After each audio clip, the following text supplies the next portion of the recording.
Ndabasuhuje mu izina rya Yesu, abuteze amatwi impande zose z'igihugu cyacu, mu bihugu duturanye duhana imbibi, abatwumva mu bihugu by'ibindi, mu mahanga atandukanye, mu migabane y'isi yose itandukanye, turabashuje mu izina ry'umwami wacu Yesu Kristo. Nitwa Pastor Kabare Emmanuel, Torero ni Lutheran Mission in Africa. Turabashuje uyu munsi mu izina rya Yesu. Tunezerewe kuganira namwe ijambo ry'Imana. Dufite umunezero mwinshi n'amashimwe ahambaye. Turabashimiye rero, dushimye Imana abanye natwe, yaraturinda imyaka yose yatambutse. Suko intambara zitabaye nyinshi, suko abanzi batahabaye, suko ibiturwanya bitari bihari, ariko Uwiteka yaraturengeye abana natwe. Turabashuje rero uyu munsi, kandi tubaye ikaze muri uyu mwanya w'ijambo ry'Imana n'iki kiganiro tugiye gutega amatwi. Nabibwiye nitwa Pastor Kabare Emmanuel. Nimero yanjye ni 82 25 99 82 25 99 iyo nimero niyo iri no kuri WhatsApp. Reka dusome ijambo ry'Imana by'uyu munsi tugiye kuganiraho. Turarisanga mu butumwa bwiza bwa Yesu Kristo uko bwanditswe na Matayo, igice ni icya 2, turasoma umurongo wa 13 kugeza kuri 15.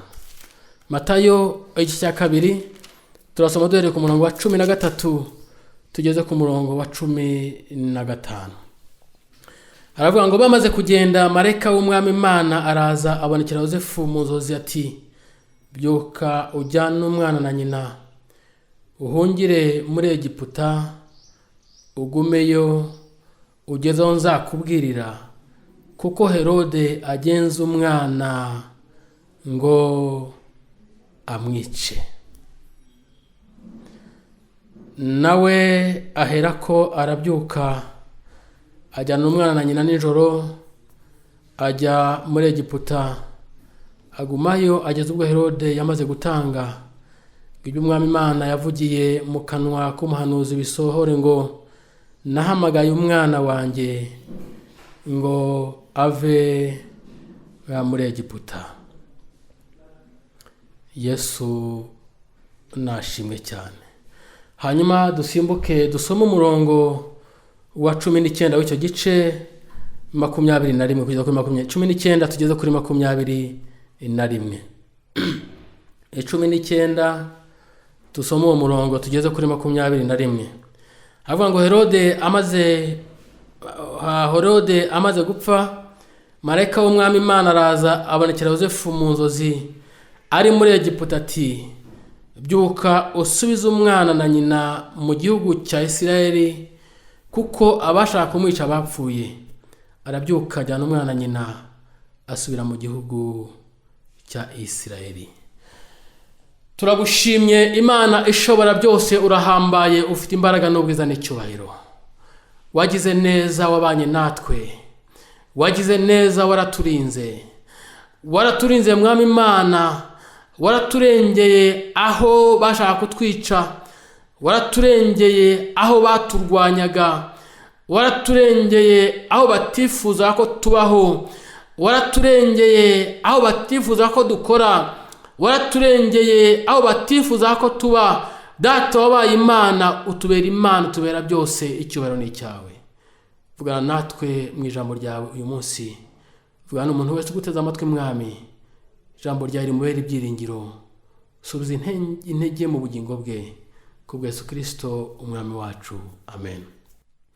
Uyu munsi ndashaka kubwira ngo umwaka wa 2022 hari ibyaguhigaga byinshi, ariko ndashaka kubwira yuko ibyo byose byarapfuye.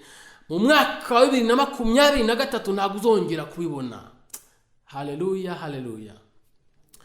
Twasomye ijambo riravuga ngo marayika Yesu amaze kuvuka, Yesu amaze kuvuka, usomye uhereye ku gice cya 2 cya Matayo ugasoma umurongo wa mbere ukageza ku murongo waho wa 12, ijambo ritubwira amakuru y'abanyabwenge.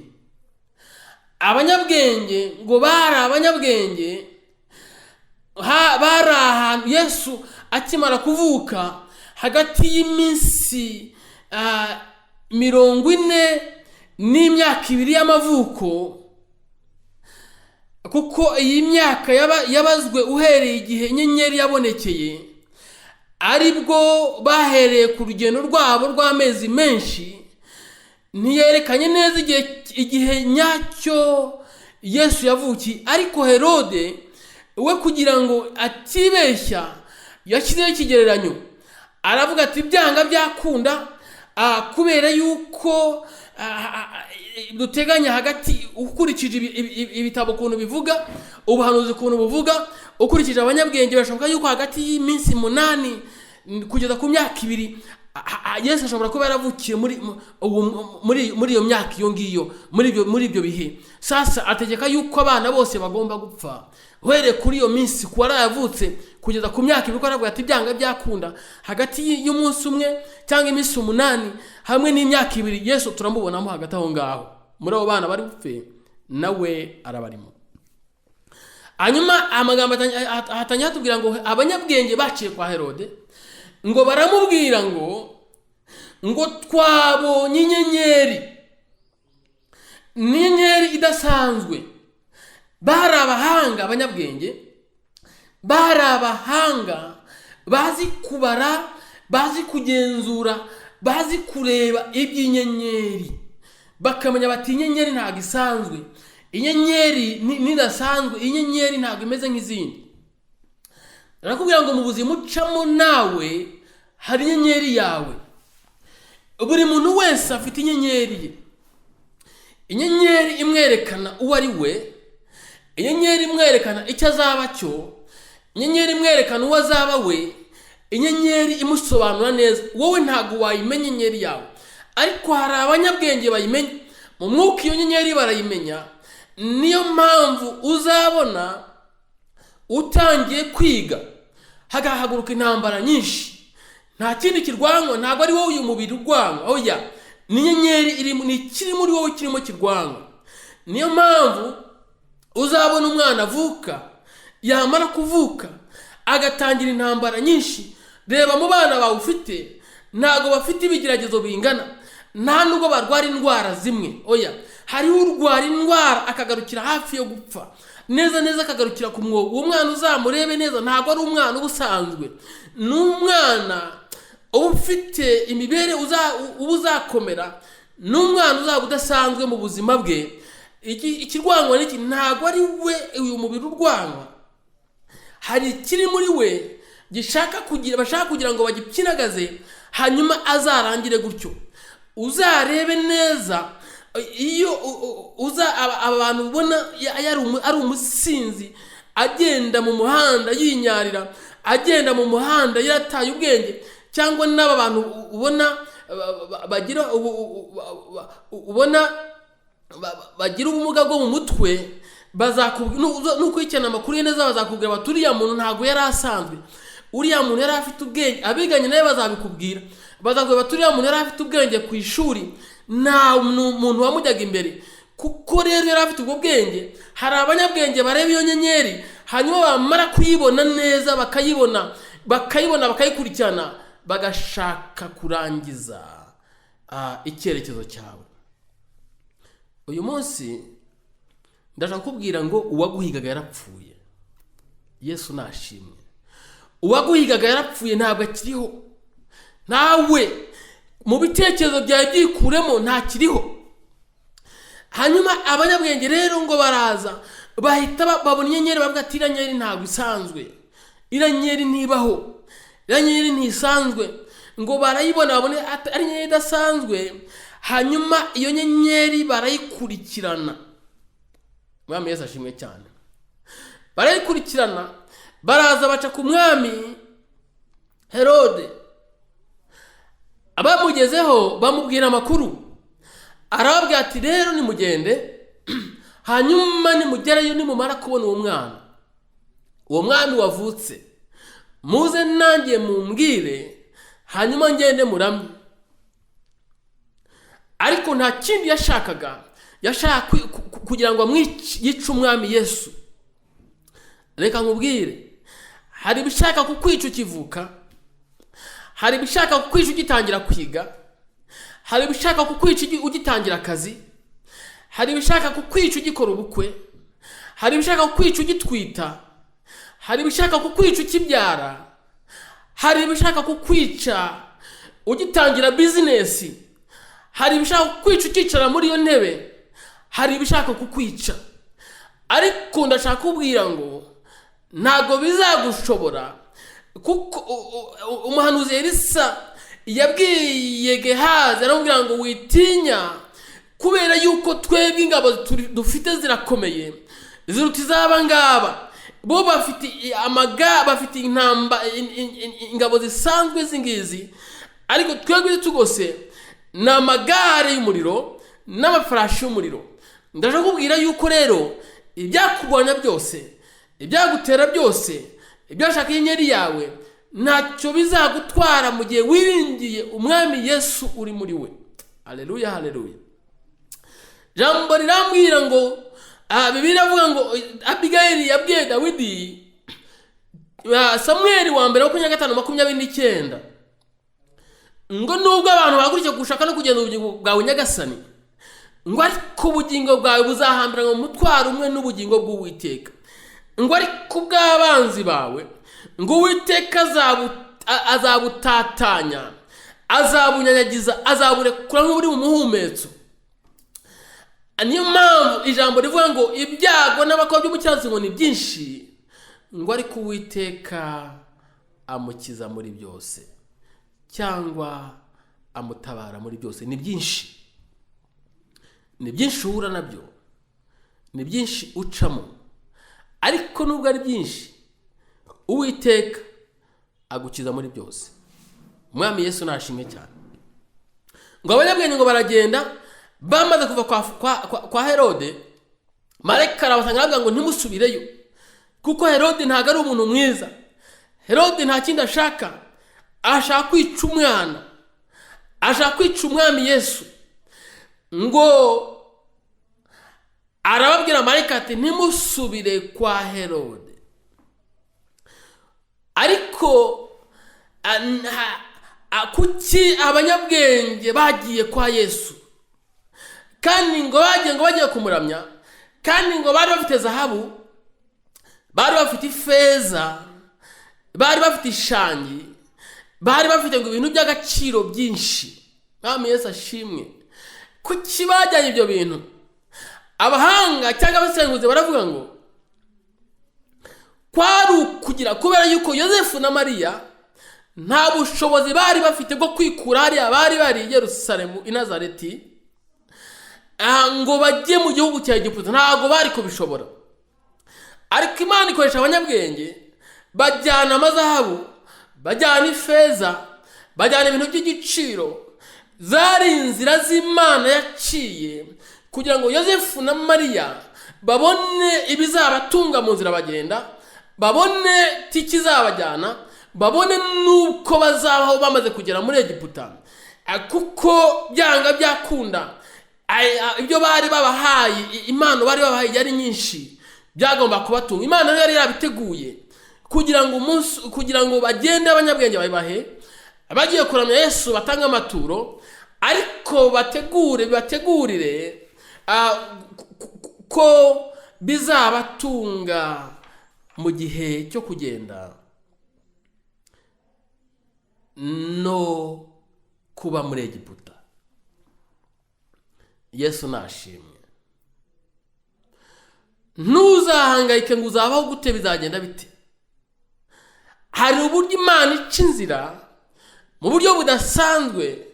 Imana ikagutegura abantu runaka cyangwa umuntu runaka, akakuzamura, akagukura aho hantu uri, kandi yamara gusoza misiyo ye akava mu buzima bwawe. Hariho abantu baza mu buzima bwacu kugira ngo basoze umugambi w'Imana, bakahaba igihe gito, ukabana b'igihe gito bangiza bakagenda. ntuzamwe kubera iki runaka yagiye. Oya, yagiye kubera yuko misiyo ye mu buzima bwawe, icyo Imana yagambiriye ku buzima bwawe ibinyuze muri we cyarangiye. Nugumana nawe rero cyane utina nawe bizapfa. Wigumana nawe, niba agiye muri akagende mushimira ibyagukoreye, kandi uvuga ngo ndagushimira Imana ko wamuje n'uyu muntu muri iki gihe twahuye kubw'umugambi wawe, none iyo kirageze ngo agende, ndagushimiye ko nahuye nawe, kandi ndagushimira yuko uri mu ntegurira n'undi tuzahura nawe. Ntuzababazwe nuko umuntu agiye. Mwami Yesu nashimwe cyane. Amakuru y'inyenyeri rero, abashakashatsi bamwe bavuga ko yari inyenyeri idasanzwe kandi y'ihuriro rya Yupiteri na Saturune muri icyo gihe. Yesu nashimwe. Iyo nyenyeri abanyabwenge barayibona, babona ngo ntabwo isanzwe, babona idasanzwe. N'inyenyeri nawe ufite ntabwo isanzwe. Nubona uhura n'intambara nyinshi menya ko udasanzwe. Nubona uhura n'indwara nyinshi zikomeye menya ko udasanzwe. Nubona umwana wawe ahura n'ibintu byinshi menya ko adasanzwe. Kuko hari igihigwa kiri muri wowe. Ariko nk'uko Farawo nk'uko Herode atishe Yesu atamushoboye, niko nawe bitazagushobora. Mwami Yesu nashimwe cyane. Niko bitazagira icyo bigutwara, niko ntacyo uzaba, kubera yuko Uwiteka Imana azaba ari kumwe nawe, kandi ari Imana ikurwanirira mu bihe byose. Yesu nashimwe. Ngo marayika akasanga Yosefu, ngo aramubwira ngo hunga n'umwana na nyina bahungishe, kubera yuko umwami Herode ashaka kumwica. Ngo bahungira muri Egiputa. Ariko na mbere hose iki gikorwa cy'ubugambanyi bwa Herode ntago cyari cyaracitse ijisho ry'Imana, kuko Imana yari ibizi yuko ibyo bizabaho. Yazi ko Herode bazabaho, yazi ko bahari. Ariko nubwo bari bahari, hari ubundi buryo Imana ica inzira ukabacika ba Herode.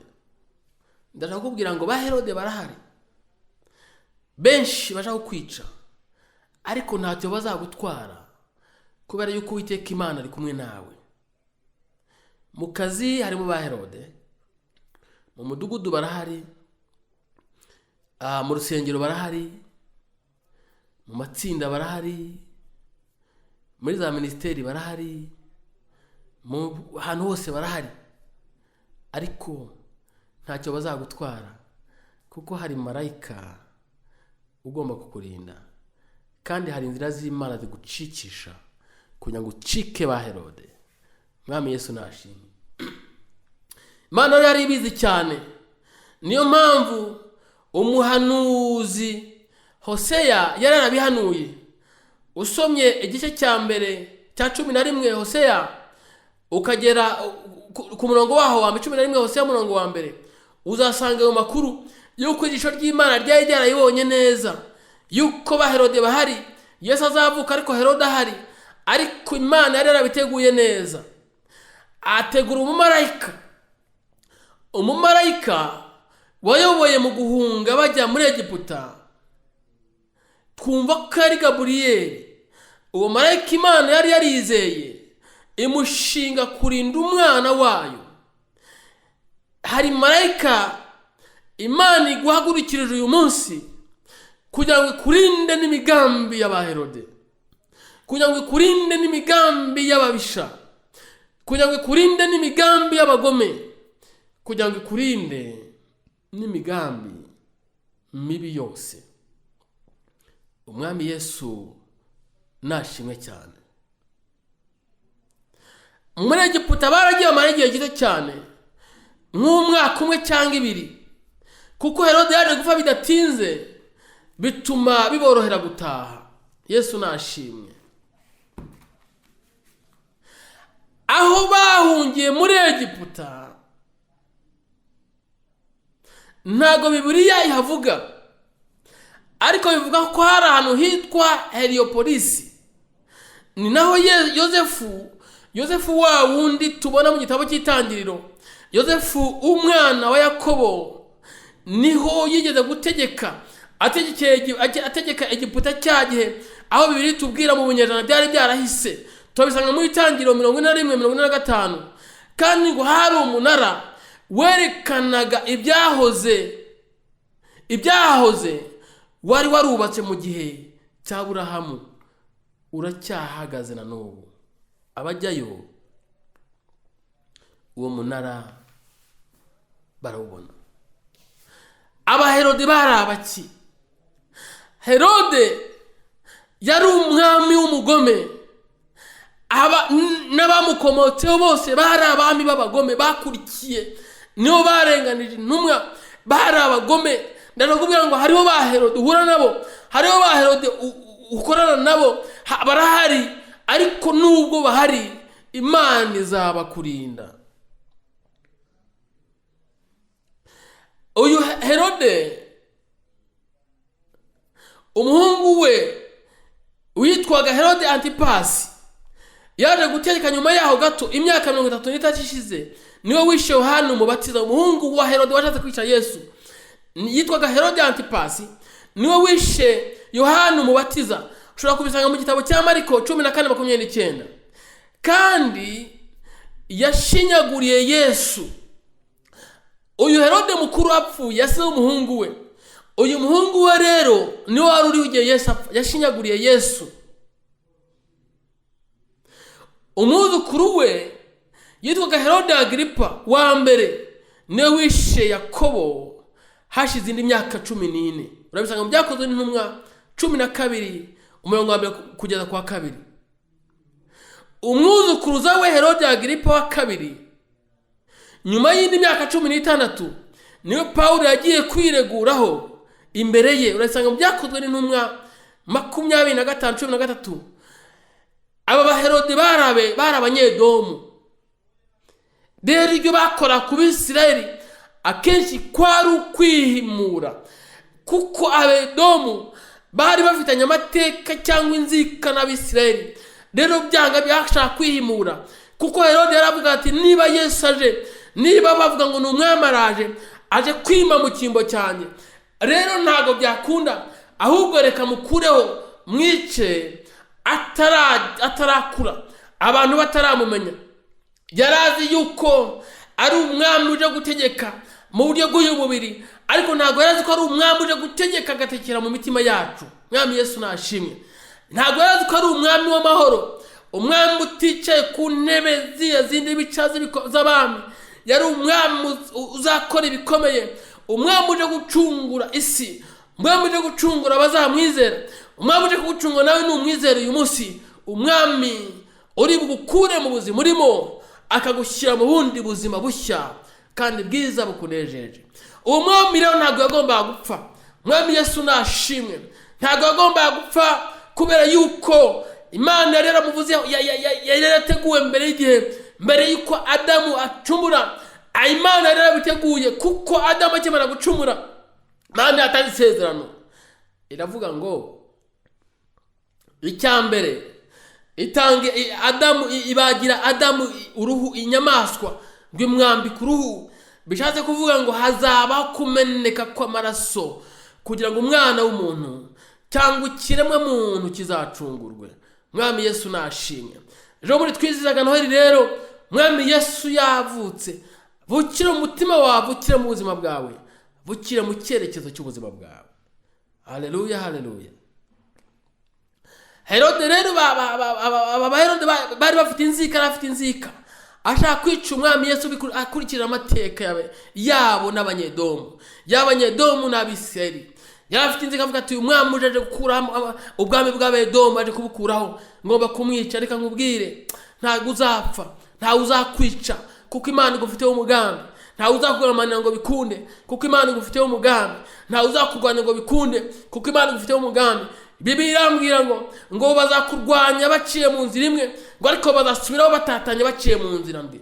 Ni ukuvuga ngo bazaza bagiye mu bwami, abaturutse mu irembo cyangwa aho bazaca hose bazaba bari kumwe, ariko bazatatana. Imana izabatatanira, bazatabanyika, bazagenda nta cyerekezo. Bazaza bafite icyerekezo kuko bazicara baganire, bazicara kugambanire, bicare mu nama, bakwicara mu kabari, bakwicara munsi y'igiti, bakwicara mu modoka.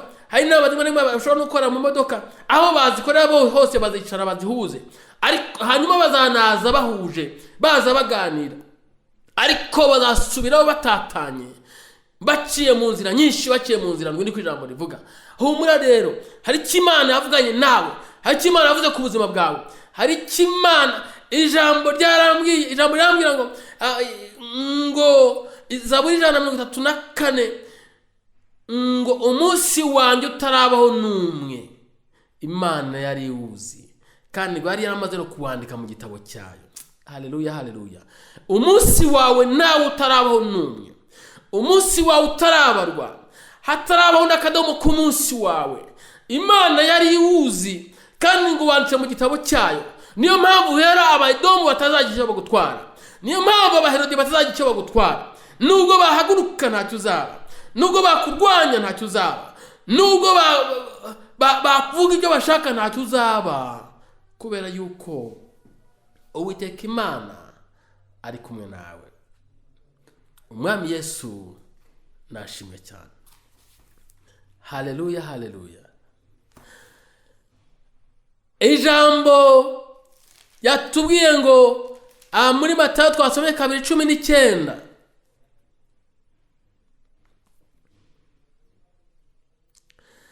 ngo Herode amaze gupfa, marayika w'Umwami Imana araza abonekera Yosefu mu nzozi ari muri Egiputa ati, byuka usubize umwana na nyina mu gihugu cya Isirayeli, kuko abashaka kumwica bapfuye. Arabyuka ajyana umwana nyina asubira mu gihugu cya Isirayeli. Yesu nashimwe. Uyu munsi, uyu mwaka dutangiye, ndashaka kubwira ngo ibyakurwanyije mu mwaka ushize, byakurwanyije ukivuka, abashatse kukwica, ndashaka kubwira ngo bamaze gupfa muri uyu mwaka 2022. Umwaka wa 2023 ndashaka gutangaza ngo nta muntu n'umwe uzagushobora kuko bapfuye. Bwira umutima wawe ngo uyu umwaka ushize abangwanaga barapfuye, uyu mwaka mwinjiyemo n'intsinzi. Nta muntu n'umwe uzamagarara imbere, nta muntu n'umwe uzangwana ngo nshobore, nta muntu n'umwe uhari imbere yanjye, nta uhari. Wireba kurwanya, ahubwo reba yuko badahari, reba intumbi z'abo bantu. Niko navuze mu biganiro bishize, navuze ngo Dawidi ageze ku rugerero rw'Abafilisitiya n'Abisirayeli. Abisirayeli bo bararebaga, bagenzi ba Dawidi barebaga bakabona Goliyati n'Abafilisitiya ni ingabo zihambaye zifite imbaraga nyinshi, ariko Dawidi we yazireba akabona ni intumbi. Nawe ibyo ureba uyu munsi wibireba nk'ibiriho, birebe nk'intumbi. Ibyakurwanyije umwaka ushize wibireba nk'ibiriho, bivuga uti mwarapfuye nimukiriho. Ibyagukurikiranye umwaka ushize birebe nk'ibidahari, birebe nk'intumbi. Ibyo aribyo byose biguhagurukiye birebe nk'intumbi. Ndakubwiza ukuri, numara kwibona nk'ibipfuye, nta kintu uzongera kubona ko kikurwanya, ahubwo uzakomeza ugende. Ibihiga inyeri yawe byayihiza kuva kera, bibwira ngo ntago mukiriho, birebe nk'intumbi. Ndashaka kubwira ngo aho ari we wese wakurwanyije, murebe n'ukurwanya uyu munsi, murebe nk'intumbi. Abo bose bagwagukiye mu kazi barebe nk'intumbi. Indwara ziri muri wowe zirebe nk'intumbi, nk'izitariho. Umwami Yesu nashimwe cyane. Ibintu ni mu mutwe. Ijambo riravuga ngo uko umuntu atekereza niko ari. Nutekereza kuri indembe uzaba indembe, ariko nutekereza kuri muzima uzaba muzima. Nutekereza kuri umukene uzaba umukene, ariko nutekereza kuri umukire uzaba umukire. Kuko nutekereza kuri umukene, nubana ibihumbi 100 uzabirya, kuzavuga ngo nta nyungu ntago byara. Nutekereza kuri umukene, nibaguha n'ihene uzagira uzavuga ati ihene ntago yabyara, yanjye se yabyara. Ariko nutekereza kuri umukire, niyo wabona inkoko imwe wavuga uti inkoko ngiye kwizamukiraho izatera amagi bizagenda gutya, izaturaga yaba iyindi mishwi, bizagenda gutya na gutya, hanyuma nzaba umukire. Nutekereza gutya uzaba umukire, kuko ibintu byose ni mu mutwe. Nutekereza ko abanzi bahari, uzajya ubona wumva icyatsi kiguye ku nzu kw'ibati uvuze induru. Ariko nutekereza ko nta banzi bahari, niyo wakumva umuntu haragata urugi rwawe uzumva ko nta banzi bahari kandi uzagubwa neza. Nutekereza ko abanzi bahari, uzajya urebye mu muhanda ubone baringa wirukanke. Ariko nubona ko nta banzi bahari, imbere yawe uzabona hameze neza kandi uzagenda. Uyu mwaka narakubwira ngo ubu mwaka wo gutera imbere mu buzima bwawe, ubu mwaka wo kuva aho wari uri uzamuka ujya ahandi. Ijambo rirambwira ngo abantu b'Imana, abakunda Imana, twebwe abizera Imana, tuva mu bwiza tujya mu bundi. Uko wari umeze uyu munsi, uko umeze uyu munsi ntabwo ariko uzaba uri ejo, ntabwo uzaba uri uko ejo ari kuri ejo bundi.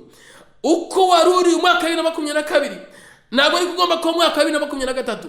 Hari intambwe ugomba gutera, hari ibyiringiro bishyashya, hari ubuzima bushya, hari ukuzamuka gushya, kubera yuko abaguhigaga, ibyaguhigaga byarapfuye. Mwami Yesu nashimwe. Wireba abikugose, wireba abanzi, wireba intambara, reba gutsinda. Wireba intambara, reba gutsinda. Wireba ikurwanya, reba ikuneshereza.